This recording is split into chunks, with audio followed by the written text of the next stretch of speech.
Rightio now for Woodlands stud. Mark Hughes, I said, are you ready to go? And then you almost headbutt the camera. A little bit of a virtual Yearling Parade we've got planned today. I'm joined by Mark Hughes firstly. Hello, Hughesy. Afternoon, Paul. Glad to be on board, mate, ahead of our sale this weekend, Saturday and Sunday. So, yeah, I use that really looking forward to it from afar again. I use that little word, virtual Yearling Parade, too, a little bit of tongue-in-cheek. And we have Stacey White in New Zealand. Hello, Stace. Hello, guys. Good to be here. Shame you guys can't be here for the sale, but I'm sure we'll cope without you. There's quite a few of us that would like to be there and couldn't be there. Stace, I've actually done a name tag up for you too, so officially you've got your name tag underneath. Thank you. But you didn't tell me we're going to have Woodlands royalty with us, and we're joined by the boss. He doesn't get a name tag up, but Andrew Grierson joins us. Hello, mate. How are you going, Paul? Very, very well. Yeah, it's a pity you can't come. Honestly, yeah, it's the more the merrier would be great. You're probably happy I'm not there because I drank all those non-alcoholic beers of yours last year that I absolutely loved, and you can have those all to yourself this year. Yeah, well, that's right. Yeah, no, it's a shame.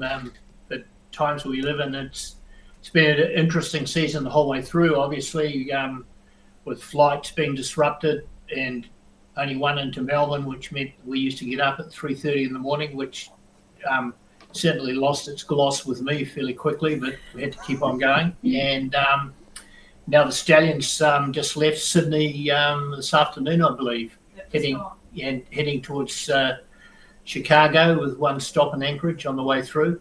So now we've rolled straight from the breeding season straight into the yearlings. And when we finish this yearling sale, it'll be straight into weaning foals and then the weanling sale, and then we'll be able to put our feet up for a little bit. And then the stud season rolls around real quick.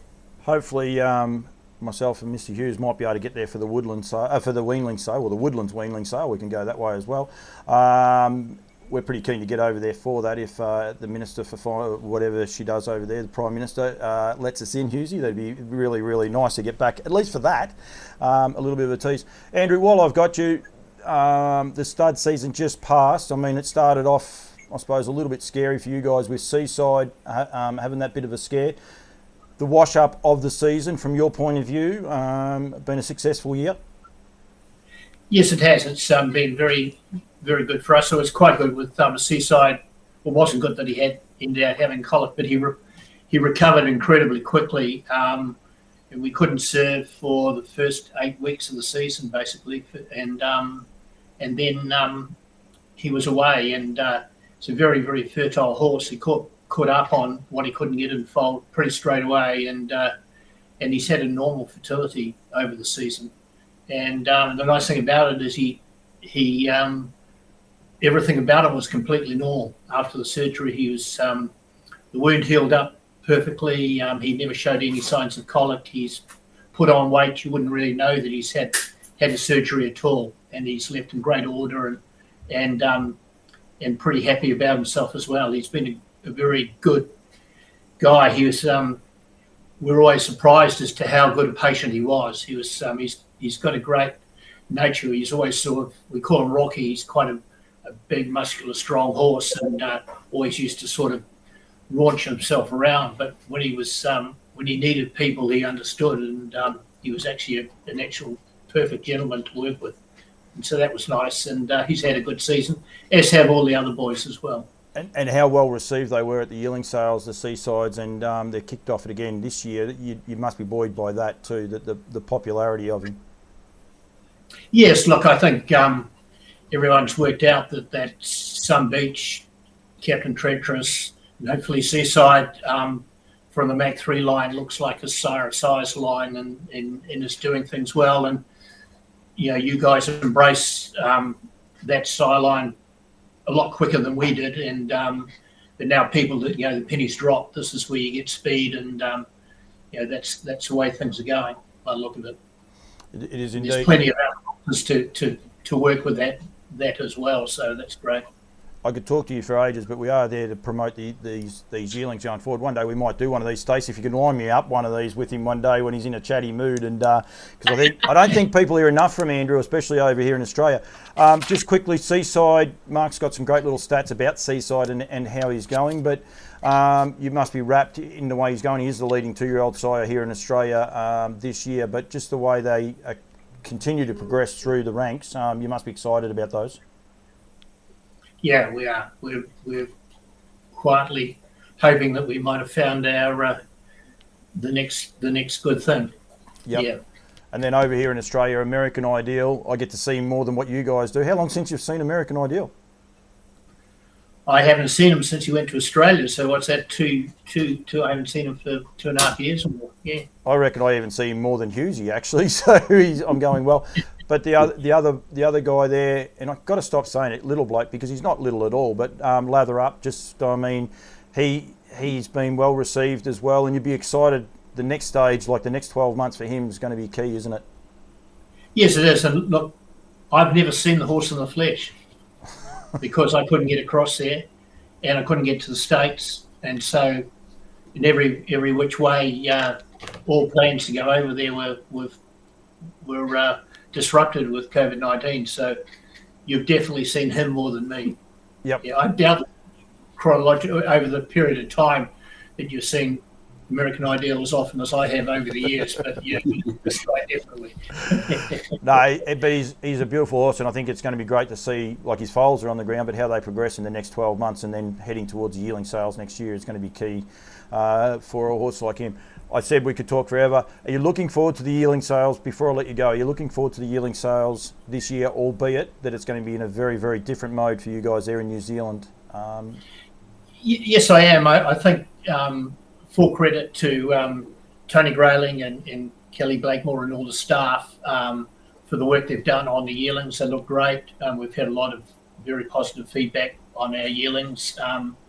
And so it's been a team effort right from the time they weaned all the way through to now. And so everyone gets a bit excited about having a sale because nothing like an auction sale of horses on the day, and hopefully we'll meet the market and have a successful sale. Time will tell. But there is a lot of interest and a lot of nice horses in the Auckland draft, and so hopefully that reflect on the interest of the buyers as well.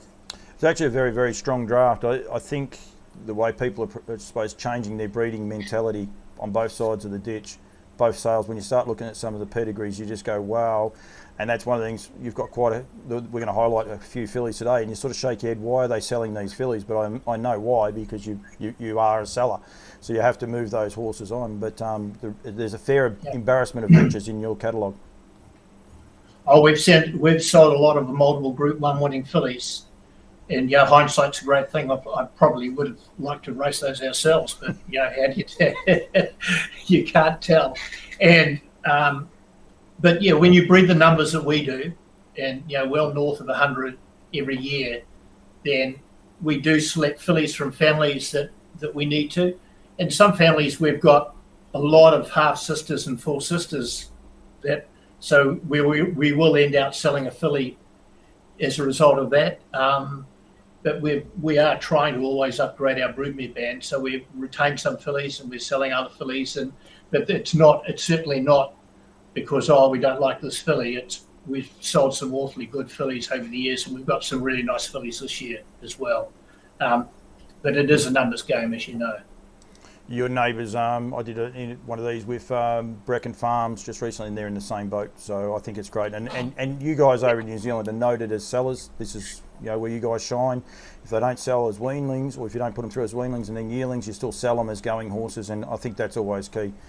Andrew, I'll let you go because otherwise we'll talk for an hour. And Hughesy's been okay because I've been able to take Hughesy out of the picture, but poor old Stacey will be like, Paul, I'm going to tell you off because she's got an itchy nose or something like that, and there's been all highlighted on Stace. But thanks very much. Yeah, good talking to you, and thanks very much. Thank you very much, Andrew, and I really do appreciate that. Well done, Stace. That was a good get. I didn't think he'd come on, but you did pretty good there, and it is good to hear from him. A lot of people don't hear from him, especially over here, so I think that's really, really key.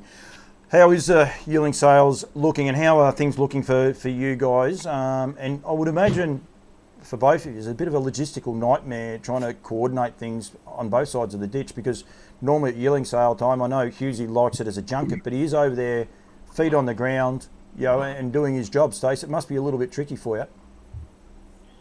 Yeah, I mean, we're sort of getting used to it now. COVID's been around for long enough and thrown enough challenges our way that we're sort of not always knowing what we're going to do and what's going to happen, but we're sort of come to know that things are going to be more reliant on online promotions and that sort of thing, and having the videos done, the photos done. It makes a lot more effort for everybody involved, but long term, I think even once COVID's not a thing, that it's something that's sort of changed that'll probably keep going. I obviously miss having Mark here. He's a bit of muscle power, so it's always good to have him to help lift all the boxes of beer and the cartons of wine.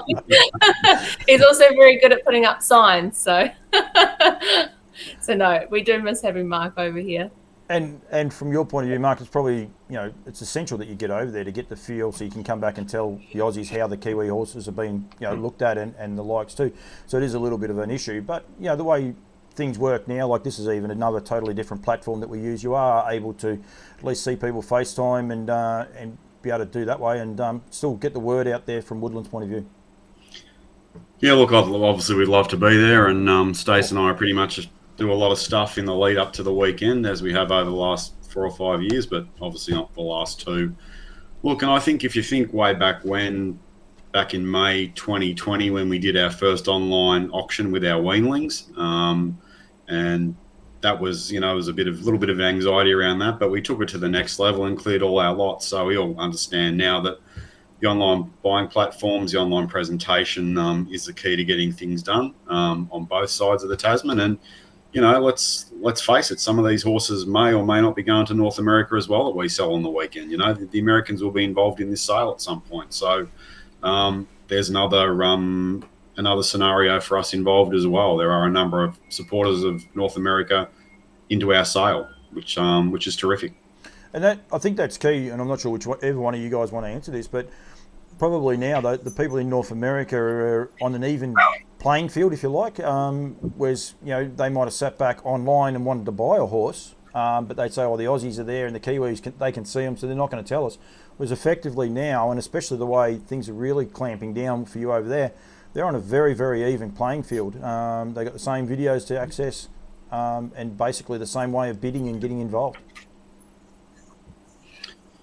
Yeah, well, definitely. All that online action is there for them 24/7. All our photos and videos are obviously up, and they've been up for over a week.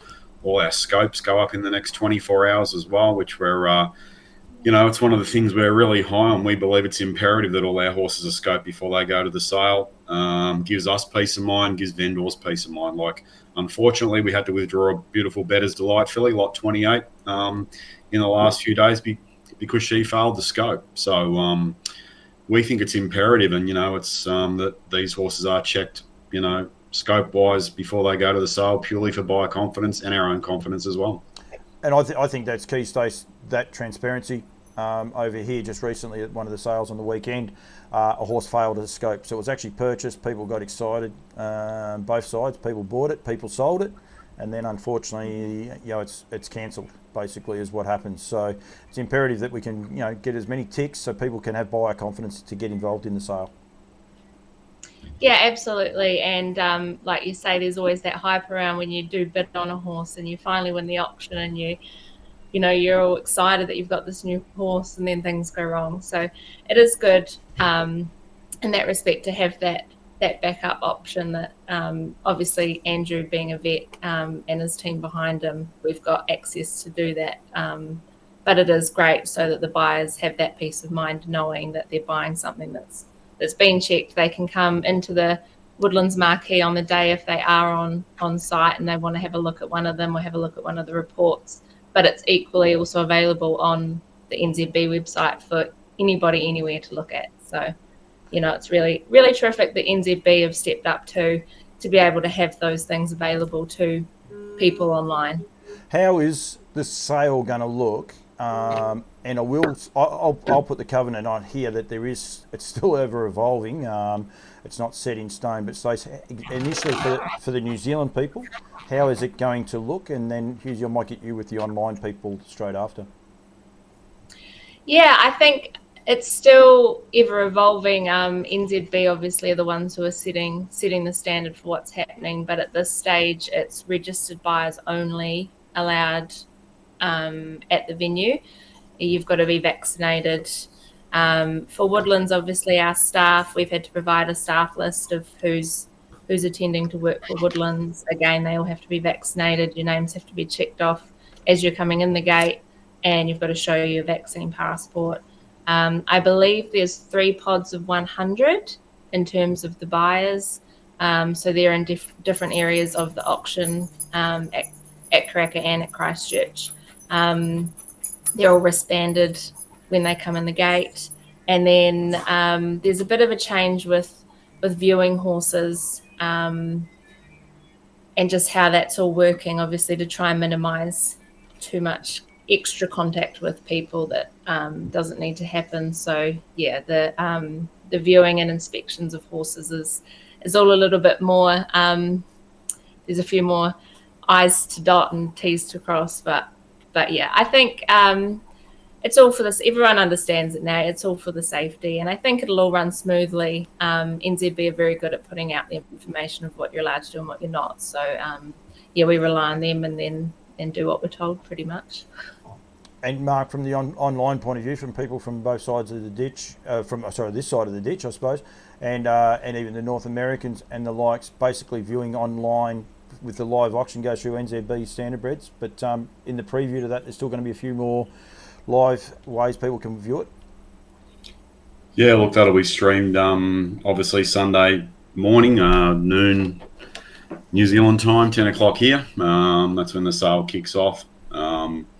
So everybody can stream it there live. We'll sit down with our cup of tea here on Sunday morning in Melbourne, or coffee, and watch it. It's a great and unique spectacle to watch. Karaka's clearly one of the best auction houses in the world in terms of layout and the way NZB run things. So, yeah, there's a lot to look forward there. And from our point of view, we've got 43 lots going through on Sunday. So our biggest draft ever. Because we just felt there was so much quality to our weanling base that year and the amount of foals we had that, there's no substitute for quality. So that's why our draft is at 43. Rightio. Any more bookkeeping before I start? Just a couple of things. I'd like to thank everybody on the Australian side of the ditch, and obviously the New Zealand side as well, for the breeding season that just finished. 28th of January was the last day. We actually bred some mares, so was a massive season. And just a shout out to everybody as well, and to the team at Lower Long Farms, who we obviously work with Lather Up and American Ideal, another successful season with them. That's 3 seasons with them now. Not a crossword spoken between both parties at this stage, so it's been a very successful relationship. I just do as I'm told, so that's why things work out well. And just another shout out. Look, it's not a shout out. It's just Australian breeders. Can I just let you know that Down by the Seaside's book to return in 22-23 is now closed. It's a wait list only. So that's a fill up for him. Sweet Lou already has 100+ bookings for Australia for next season as well. So the reality is, once the phone stops ringing and I get around the sales in Sydney next week and other venues, his book will probably be pretty much done by the end of February. American Ideal's well on the way as well. So if anybody wants to go to Sweet Lou or American Ideal, I suggest they get on their bike and start pedaling from an Australian point of view and get in touch with me as soon as they can. Yeah, that is key. That's great news. but also frustrating news as well. But that's probably for another podcast, don't you reckon, Hughes? Yeah, look, I think once we sit down and the dust settles, I think we need to get some people in the room and have a chat about a couple of things, you know. So it's frustrating for us because we've got some very healthy animals that have a limit placed on their skills. So yeah. Their skill set in Australia. We played the political game very, very politely. We're not there's certain words we're not mentioning from both peoples and both parties. We're doing very, very well with this. Right, we spoke about everything. They call it the green room before you go live, and everything along those lines. We're going to highlight, I think, six yearlings. Are we going to do this one for one? How are we going to do this? Are you going to talk about them, Stacey, or Hughesy, or am I going to just leave the floor to the pair of us? I think Mark's our. He usually does our voiceover talks when we do show them live in public. So I'm sure he can handle it, but I can chip in when needed. Well, there's nothing. I reckon ladies first today. You can start with lot number 13 that we're about to chat about. So you've seen her in the flesh, What the Hill filly. So I reckon we kickstart with you, Stace. So just so you know, Stace and Mark, the videos will continually play while we're going, but I encourage everyone to go to either woodlandstud.co.nz or nzbstandardbreds.co.nz to view these lots, plus making sure that they're aware that photos are getting updated on those sites, plus also the scopes. Stace, throwing you under the bus a little bit. Are they going up today or tomorrow? They should be up. Andrew's just given me the USB, so depending on how long the upload takes, in the next 24 they should mostly be up. There might be a few stragglers at the end, but most of them should be up by this time tomorrow. No, very good. All right, we've got lot number 13 on screen. As I said, all these videos, you can view them in their entirety with the photos. Go to woodlandstud.co.nz or nzbstandardbreds.co.nz. But lot number 13, lucky for a lot of people, is a bay filly. This is going to be one of those ones out of a Sundon mare, Mark Hughes, which in Australia, if you win a trot race, you've generally got Sundon in your pedigree very, very, very closely. Well, look, Sundon has been the preeminent sire, trotting sire and broodmare sire, and certainly in the southern hemisphere for any amount of years. Obviously, times have changed on the siring side, but his total domination in southern hemisphere trotting's legendary. So this is a filly by What the Hill, 16th of September filly. Beautiful, strong, good walking filly. Sister to a recent race winner. Very compact looking filly as well, but also got some very good horses in her pedigree in the second generation, particularly a horse that both sides of the people on the ditch know, Majestic Man, competed in the Great Southern Star on the weekend, and the winner of he's a 53 horse and made over $500,000, and just a really good family. But look, What the Hill, 34 individual 2-year-old winners in his first season in North America. That's a crazy number. Look, he had a really good breakout year as a 2-year-old sire in North America for his first crop. You said there before that Love Is Everywhere, I'm presuming, has won a race since the page has gone to print. Is that right? Because in the pedigree page it says 3 placings, 3 starts, 3 placings, but you said recent race winner? Possibly. I think there might be a pedigree update there. Yep. We'll have to double check that though. No. So yeah. And look, there are a lot of pedigree updates pretty much reinforced on all the videos. To the right hand side, when you click on the video on the link on the website, there's pedigree updates there by New Zealand Bloodstock. But look, What the Hill, $190,000 yearling at last year's New Zealand sales, and his progeny bought some solid money here in Australia last season at the sales as well. And she looks a lovely filly, Stace. Yeah, she is. She's a really nice type. She's not overly big, but I don't think that's necessarily a bad thing with a trotter. But she's good, compact filly. What the Hill's really leaving them with a bit of guts and depth about them, and she's definitely got that. Like she's great bodied, good doer. So seems to have a really good attitude too. Just from when we were doing the videos and photos, she was pretty easy to do. So yeah, she's a really nice little filly. She's our only we've only got 3 What the Hills in the Woodlands draft, and she's the only filly, but really nice little filly for sure. He throws a type too. What the hell, doesn't he? That Plain Bay, like they're very compared to Lou, they're very, very boring. But I mean, they're easy enough to pick when you know that they're a trotter. You just look at them and you go, yeah, they're by What the Hell. Yeah, he certainly stamps his foals, that's for sure. Generally, they might have a little bit of a white marking on their face and one white sock, but that's generally about it. And this filly's got both those. Well done, Stace. Rightio. Lot number 37 is our second one we're going to highlight, Mark, and that's by Down by the Seaside. And I can't believe, well, he's for sale because he's a colt. I was actually thinking he was a filly, but out of Everlasting Grace, who goes back to Jessie Grace. Just a ripping race family. Yeah, look, a time-honoured sort of Woodlands family, I guess is what we'd probably call it. November foal by Down by the Seaside. Actually, Seaside will have his first runner in Australia tomorrow night at Penrith. Actually, one that we bred and raised, and I reckon it might have been bought at the Yearling sale. So he kickstarts his Southern Hemisphere siren career on the racetrack tomorrow night. But look, we all know where Seaside is in the marketplace at the moment. Massive breakout season to start in North America. Leading first season sire. Just finished behind Captain Treacherous money-wise. Staggering amount of very good colts and fillies in North America in his first crop. Probably, I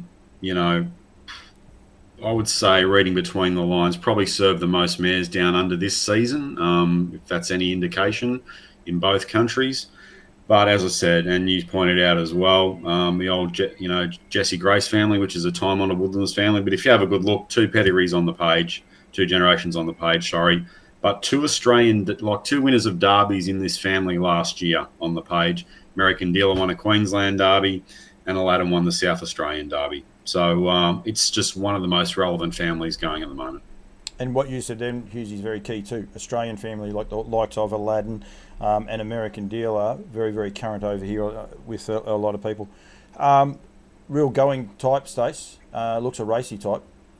Yeah, this colt's actually one of both Tony Grayling and Kelly Blakemore's top picks of the draft. So that's always something that people do ask us, is the horses that Kelly and Tony like themselves, because obviously they're dealing with them most days.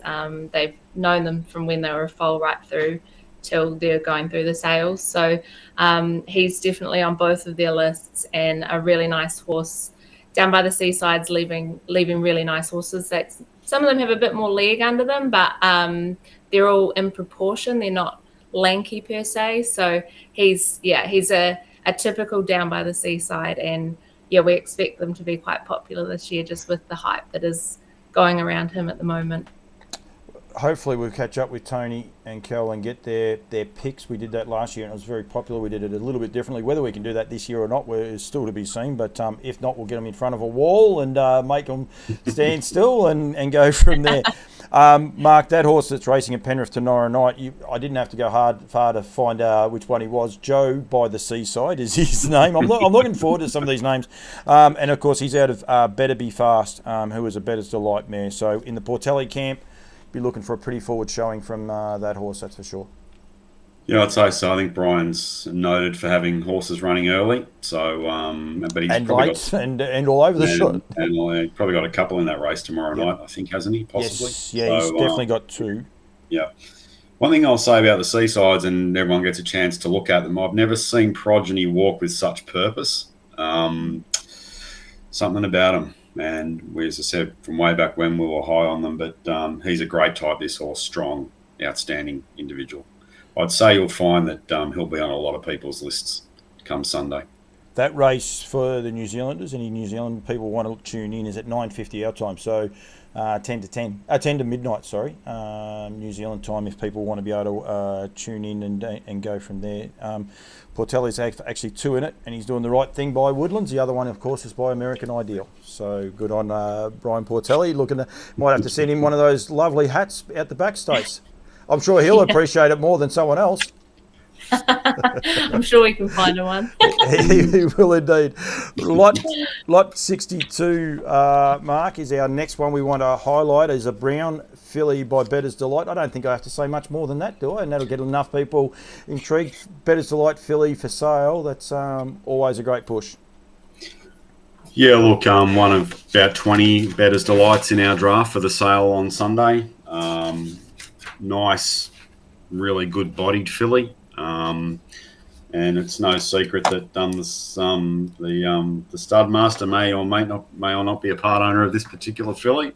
But look, she's just a beautiful filly, very well bred, out of an Art Major mare. And as we've said over the journey, Bettor's Delight out of an Art Major mare. We know it's going to work. The two most dominant strains in the Southern Hemisphere for the last 20 years. We know it's already leading winners anyway, but full to Mr. Fantastic and better get on it. So the mare's doing a really good job at stud, but typical Bettor's filly and maybe a long-term breeding proposition for someone, because we know Bettor's is going to be a dominant brood mare sire as well. It's one of those things I've been trying to push this year, Stace, with a lot of people, because of the depth of fillies that you can see in the catalogue. Someone wanting to get into the game from the ground up, a filly like this that's going to hit the ground and run, and she looks a real goer, but then that residual value of being able to send her back to stud and maybe one day having a whole Woodlands empire of their own, but they may only want to have a boutique empire, like a little boutique breeding barn. A filly like this would look sensational in anyone's barn. Oh, she would, and she is a really nice filly. She's actually quite different to the full brother, Mr. Fantastic, who's obviously done a good job. He was sort of more of a bay, a bigger guy, whereas this girl's nearly black, sort of dark brown, and she's a beautiful colour. Yeah. So it does show you they can be quite different even when they're full relations. But no, a nice little filly, and like you say, should be a great addition to anyone's barn, both racing and then later on as a breeding prospect for sure. Yep, definitely. Lot number 65, Mark, is the next one we are going to highlight here. And we must say these aren't necessarily anyone's pick or the likes. These are just ones we wanted to highlight. There's some that can sell themselves off a pedigree page.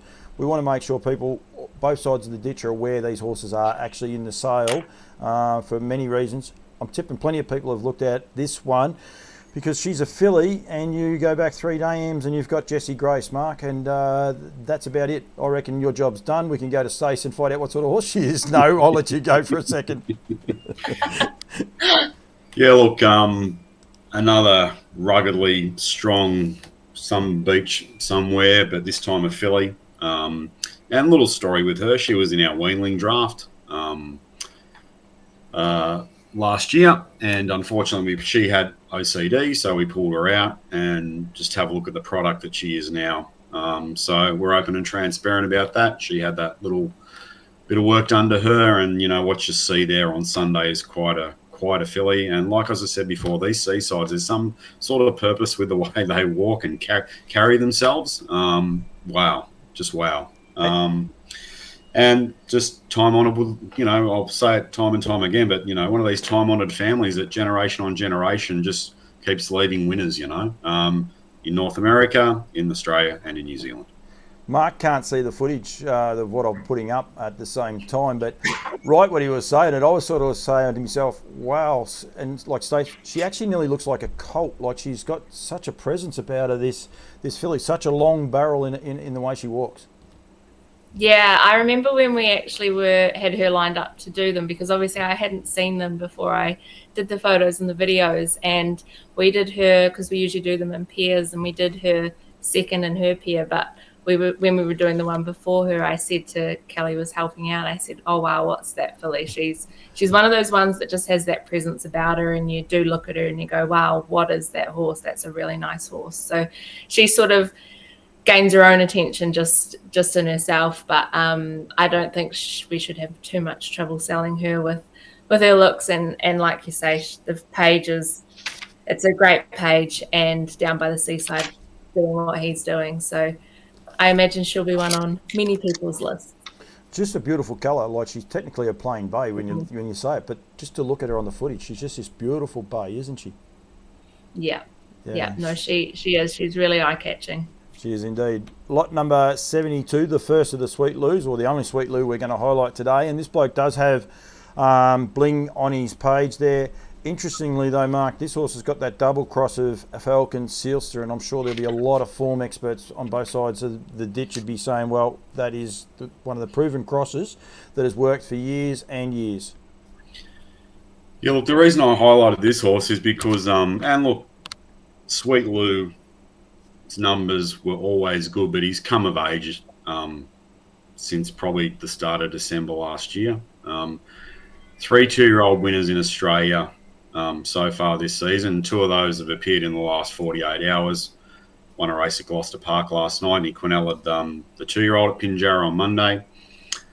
Lancewood Lizzie the Dam was a $250,000 Group 1 winner of the Jewels. This foal appears to be one of her first. Like, she's had a couple, but this one appears to be one of the best one that she's produced so far. Her original first one was an embryo transfer, but having a good look at him, he's a ripping, he is a ripping colt. He's an October colt. Sweet Lou Better's Delight situation, we know, is rocking and rolling everywhere. But I really like this this colt. Just a really good type. He athletic type too, Stace. Looks like he not overly heavy, but just looks a real goer. Yeah, Sweet Lou can often leave them quite athletic, and he's certainly that way. I know they do think a lot of the brother Lancewood Louis. He just probably hasn't had everything go his way on the track, but I'm sure down, with a bit of time, he's going to turn into a really nice horse too. But no, this guy, he's a lot like Dad. He tall, athletic, seems to have a bit of scope about him, like a good walk on him. So he's got all the makings to be a good horse. So time will tell. And Mark, I think I might have said a boo-boo just before. Only 1, 2, I might add, so that's pretty good for me. But I might have said he was the only one we're going to highlight today. But we've got 2 Sweet Lou colts, and I think the main reason we're highlighting this one because his pedigree page speaks for himself. We're talking about lot number 138. The Sweet Lou out of Steal the Light, but being the last lot through, I would imagine this is one of the reasons you want people to make sure that they hang around all day.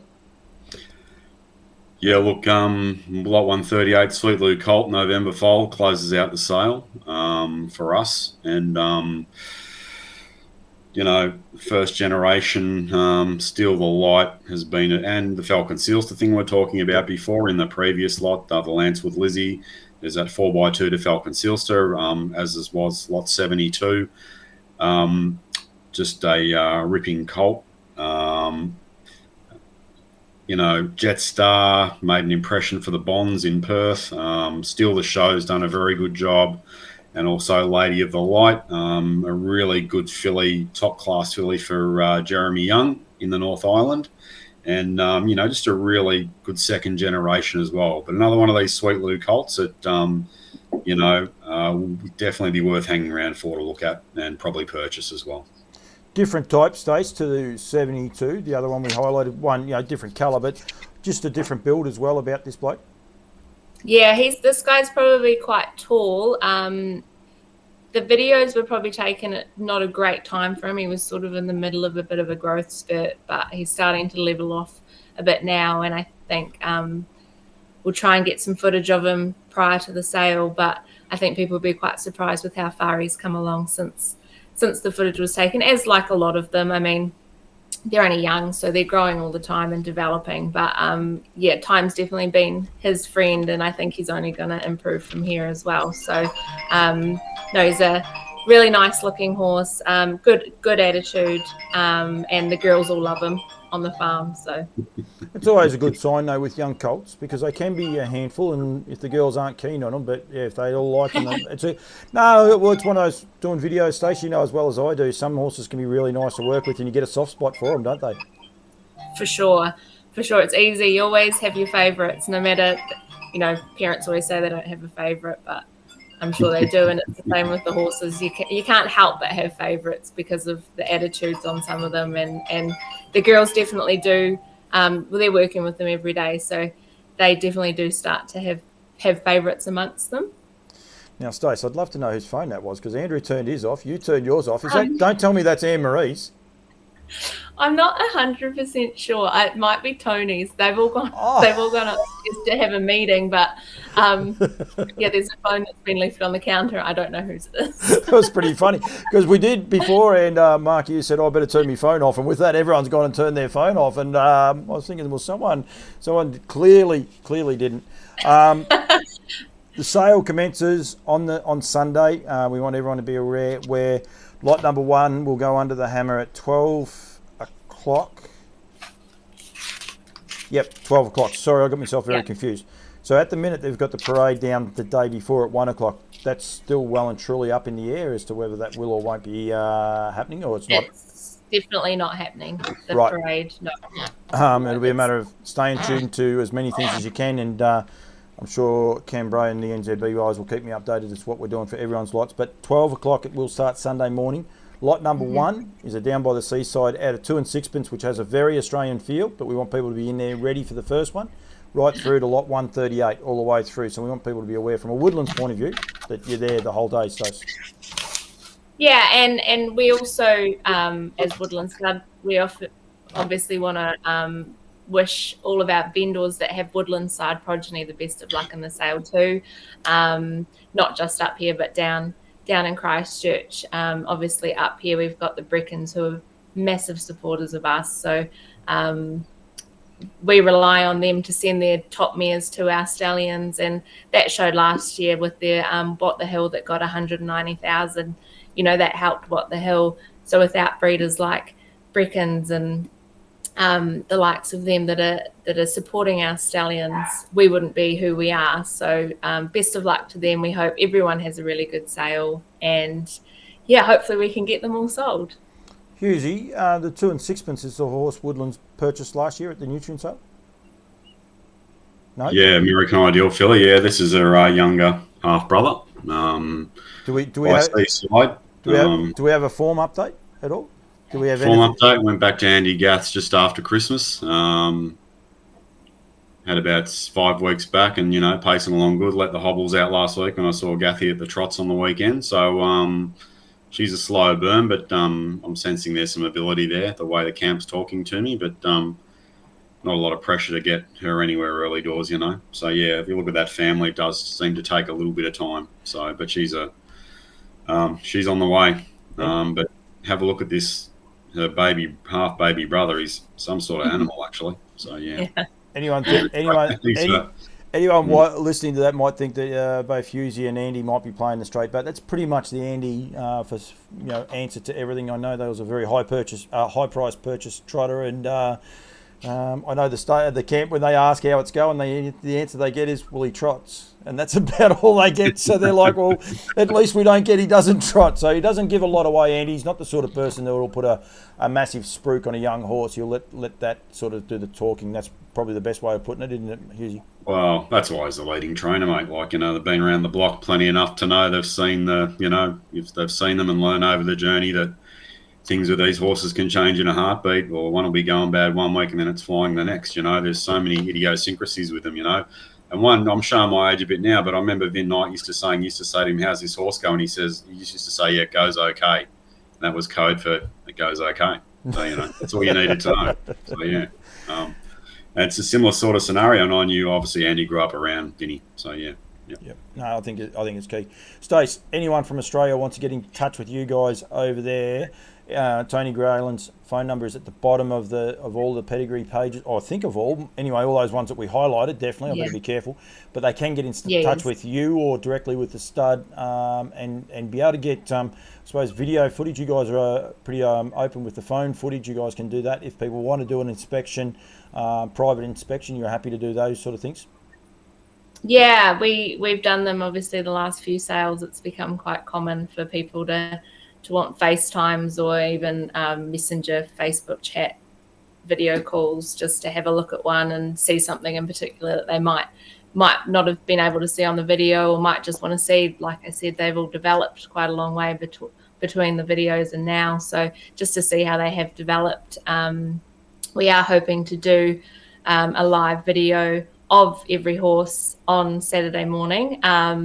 More details to follow on that, just so that everyone can can have a look at them and see how they've developed. But yeah, if anyone wants to see anything in particular or anything specific, get in touch with myself, Tony Grayling, Kelly Blakemore. Andrew's always happy to have a chat if there's any queries about anything sort of vet side of things. We'll do anything. We'll talk to anyone. We'll do anything that we can to help make the process easier and more seamless for people who can't be there. And familiarisation, Hughes, a lot of people are scared to ring someone or that they don't know. If they know you, you can steer them in the right direction. So if they don't want to ring Woodlands directly in New Zealand, contact you and you'll sort out a way of being able to get some video footage or have a live chat with them easy enough. Yeah, look, mate, we're available 24/7 leading into the sale. I've had a lot of interest, a lot of calls out of Perth as well, which is good. Look, mate, we're available 24/7. I suggest that anybody that hasn't registered to buy yet gets on the bike and starts pedaling because, the sale's now really only 4 days away.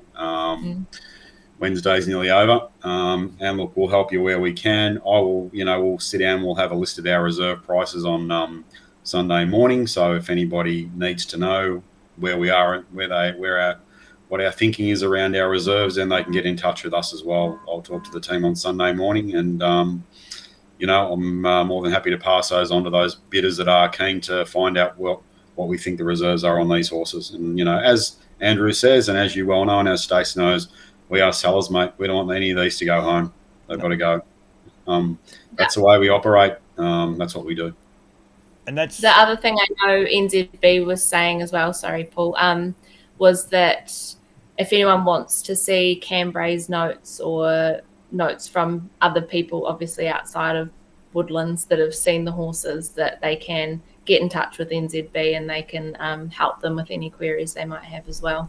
And there's a further more to that, Stacey. Don't worry about saying sorry, because that's actually where I was going to go. You can also, they will steer you in people that don't have an affiliation with NZB, that are reputable people as well, that aren't tied up with Woodlands or Breckons, so that there is that clarity that people can confidently say these people know horses, know what they're on about, and they can give you the right answers. So get in touch with the guys at NZB, which is really, really key. I'm not sure what else we are doing. When there's every chance Hughesy will do at least one live, probably maybe a Sunday. We'll just see how it all works and the rest. So stay tuned to Campbell's comments. But make sure you stay tuned to all of Woodland's social media platforms, Stace, Facebook, and the likes. Twitter, Hughesy's got that part under control. But there'll be regular updates going up across that right through to the sale and even on sale day. Yeah, for sure. Like I say, we're hoping to get a video up with a full live video of each horse just doing a bit of a walk up and down. Hopefully Saturday morning, just provided everything goes smoothly between now and then, but that'll be the aim. But we will promote that closer to the time. And yeah, we'll try and get Tony and Kelly on with you guys at some stage as well, either the day before or the morning of the sale, and get some last minute thoughts from them. Yep, I think it's key. I think they're very open and honest, and Hughesy said there before, they're selling one. They are sellers. They also buy, but they generally wait for the weanling sale and they buy, and then they put them back through. So that's what they do, and they enjoy it. Stace, thank you so much for joining me. Good get having Andrew too to open the show up. It was very unexpected, it was a good get though to hear from him, because we don't hear a lot from him over here in Australia, and hopefully I might be able to get him on one day and just have a good chat about his philosophies face to face. But thank you very much for that, Stace. Thanks for having me on, and no worries about Andrew. It just happened to fall into place that he walked into the office just before we went on, and I said, you can come on and talk to Paul and Mark. But he'd be more than happy to. You might have to put most of an afternoon aside to sit down with him, but he's more than happy to pass on all of his knowledge to everybody. It's a pretty common problem with me, so don't worry. Everyone's used to the fact that I can talk. And Hughesy, thank you very much. As I said, definitely won't be the last thing we do leading up to this sale. But, mate, thanks very much for giving a bit of time this afternoon. Yeah, pleasure, mate. We'll chat in the next few days. Too easy. Rightio, guys. Thank you very much. Thanks, mate. Thanks, Paul.